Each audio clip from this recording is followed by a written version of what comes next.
চাওক আমাৰ মুখ্যমন্ত্ৰী হিমন্ত বিশ্ব শৰ্মাই অসমীয়া অভিধানৰ শব্দৰ অৰ্থ সলনি কৰিব ধৰিছে। অচিনাকি বুলতে আমি বুজো যাক চিনি পোৱা নাযায়। মই কৈছিলোঁ যে 85 চনত অসমৰ ৰাজনীতিত হিমন্ত বিশ্ব শৰ্মা এটা অচিনাকি নাম আছিলে। 10-15 বছৰ পূৰ্বে কৌশিক ৰায় কৃষ্ণেন্দু পালক অসমৰ ৰাজনীতিত কোনো চিনি পোৱা নাছিল। আৰু এতিয়া আমাৰ মুখ্যমন্ত্ৰীয়ে অচিনাকি মানে এটা জনগোষ্ঠীক বুজাব খুজিছে, এটা সম্প্ৰদায়ক বুজাব খুজিছে। এতিয়া মুখ্যমন্ত্ৰী আৰু মোৰ মাজত পাৰ্থক্য আছে। মুখ্যমন্ত্ৰীৰ কথাক মই কেতিয়াও সমৰ্থন কৰা নাই। মুখ্যমন্ত্ৰীয়ে কৈছে 80% 80% মানে 80% এটা নিৰ্দিষ্ট ধাৰ্মিক জনগোষ্ঠী হ'ব বুলি কৈছে। সেই কথা আমি সমৰ্থন কৰা নাই। আমি কৈছিলোঁ যে 80% যিসকলৰ পৰিচয় নাই গ্ৰাছৰুটৰ পৰা, তৃণমূল পৰ্যায়ৰ পৰা যিসকল লোক উঠি আহে তেওঁলোক হ'ব। আৰু মুখ্যমন্ত্ৰীয়ে কোৱা কথাটো মুখ্যমন্ত্ৰীৰ নিজৰ কথাৰে কোনো ভেলু নাই। মুখ্যমন্ত্ৰী মহোদয়ে ডিলিমিটেশ্যনৰ সময়ত কৈছিলে যে আগন্তুক 50 বছৰলৈকে তেখেতে এনেদৰে ডিলিমিটেশ্যন কৰিছে যে 50 বছৰলৈকে খিলঞ্জীয়াৰ কোনো অস্তিত্বৰ প্ৰতি ভাবুকি নাই। এতিয়া মুখ্যমন্ত্ৰীয়ে নিজে কৈ আছে 50 বছৰটো ৰাগ কৰি 10 বছৰ পিছতে কৈ আছে যে 80% হৈ যাব। তাৰমানে হিমন্ত বিশ্ব শৰ্মাৰ কথাৰ যে কোনো মূল্য নাই, তেখেতে যে ৰাজনীতিৰ কাৰণে যি টি কথা ক'ব পাৰে সেই কথাটো প্ৰমাণ হৈ গ'ল। হিমন্ত বিশ্ব শৰ্মা ডাঙৰীয়াই আমাৰ নেতা ৰাহুল গান্ধী ডাঙৰীয়াকো সমালোচনা কৰিছে, কিন্তু তেখেতে কৈছে যে গণ্ডগোল লগাব খুজিছে।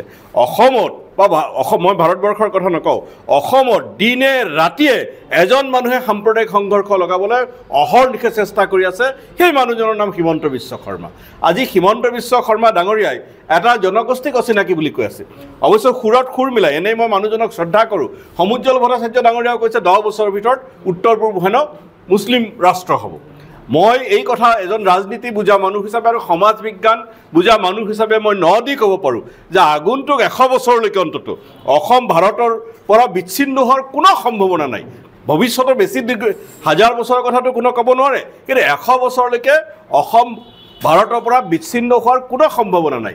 আৰু যিটো প্ৰচাৰ চলি আছে RSSৰ নেতৃত্বত যে অসম মুছলিম প্ৰধান ৰাজ্য হ'ব, সেই সম্ভাৱনা নাই। কাৰণ মুছলমানৰ যিটো গ্ৰথ ৰেট যদি চায় যে অন্তত 50 বছৰ, মই 50 বছৰলৈকে কৈছোঁ, তো অন্ততঃ 50 বছৰত স্বাভাৱিক গ্ৰথ ৰেটত মুছলিম মেজৰিটি হোৱাৰ চান্স নাই।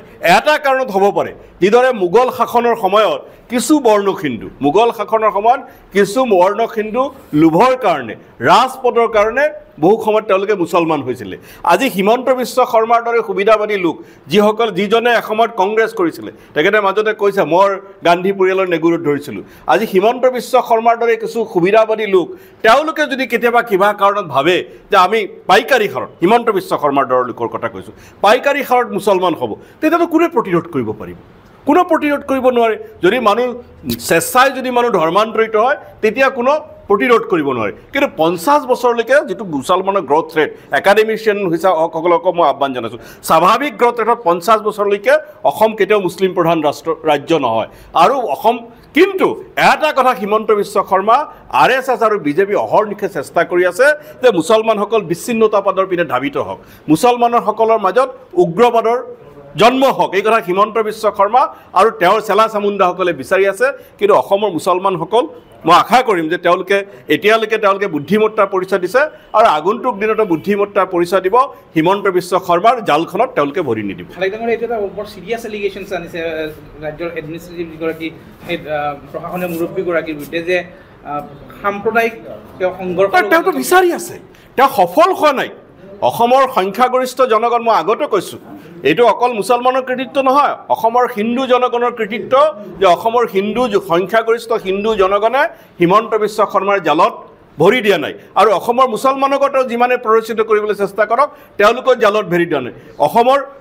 অসমৰ জনতাক, বিশেষকৈ হিন্দু জনতাক মই ধন্যবাদ জনাইছোঁ, তেওঁলোকে হিমন্ত বিশ্ব শৰ্মা ডাঙৰীয়াৰ জালত ভৰি দিয়া নাই। কিন্তু হিমন্ত বিশ্ব শৰ্মা ডাঙৰীয়াই চেষ্টা কৰিছে যে অসমত এটা সাম্প্ৰদায়িক সংঘৰ্ষ হওক। তেওঁ অচিনাকি বুলি কয়, এতিয়া অসমত মই খোলাখালিকৈ কৈছোঁ, তেওঁ খোলাখালি নকয়, তেওঁ কেতিয়াবা কয় বিশেষ সম্প্ৰদায়, কেতিয়াবা মিয়া কয়, কেতিয়াবা অচিনাকি কয়।